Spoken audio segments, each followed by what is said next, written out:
আমার লোকাল প্লেয়ারগুলো যদি আমাকে পারফর্ম করে দেয় ঠিক মতো, তাইলে আমরা তো মানে 1-2-3-এর মধ্যে আমরা যাব। চেষ্টা করছি একটা অন্তত আমি গেমিং দিব। আর লোকাল প্লেয়ার যদি ধরেন, we are going with Taskin. আপনি ওর পারফরমেন্স সম্বন্ধে তার নাথিং টু এক্সপ্লেইন, অ্যাকচুয়ালি সবাই জানে। বিজয় হাই স্কোরার, এবারও সেঞ্চুরি করেছে জানেন আপনারা। আচ্ছা, তারপরে আমাদের আছে জিসান আলম, ইয়াং স্টার, একদম ইয়াং স্টার, এবং upcoming, is very upcoming, very promising.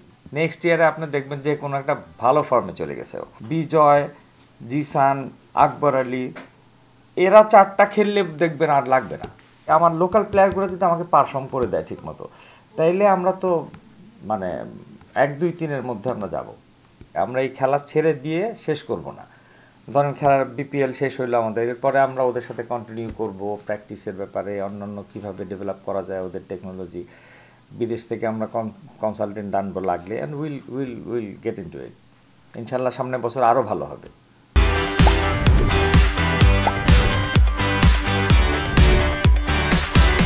কাগজে কলমে আপনি আসলে কিন্তু আপনি অ্যানালাইসিস করে দেখেন, খুব একটা কিন্তু পিছিয়ে নাই।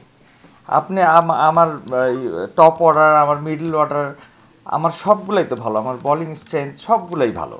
এখন হ্যাঁ, বলতে পারেন নামের জায়গায় কিছু হয়তো 2-4টা আমি একটু হয়তো আমার ল্যাকিং থাকতে পারে। আমরা চেষ্টা করবো এটা কাভার আপ করতে, যে বিদেশি প্লেয়ার দিয়ে কাভার করার চেষ্টা। হারিসকে এনেছি আমরা। হারিস তো আপনি জানেনই কি প্লেয়ার উনি। রায়ান বার্ডকে আনতে পারছি আমরা, ওটা হয়ে গেছে আমাদের। বেলাল খান হয়ে গেছে আমাদের। চেষ্টা করছি একটা অন্তত আমি গেমিং দিব। আর বড় নামের 1-2জনকে বলি না, কালকে বলবো। আমরা চেষ্টা করছি, ওরা হয়তো আমাদের সাথে 2-3টা মানে ওদের ওইখান থেকে ওদের ইয়াটা ট্যুরের সাথে মিলে আমরা হয়তো 2-3টা খেলাবো ওদেরকে। ওইটা আর কি আপনাদের জন্য একটা গিমিক হবে ইনশাল্লাহ।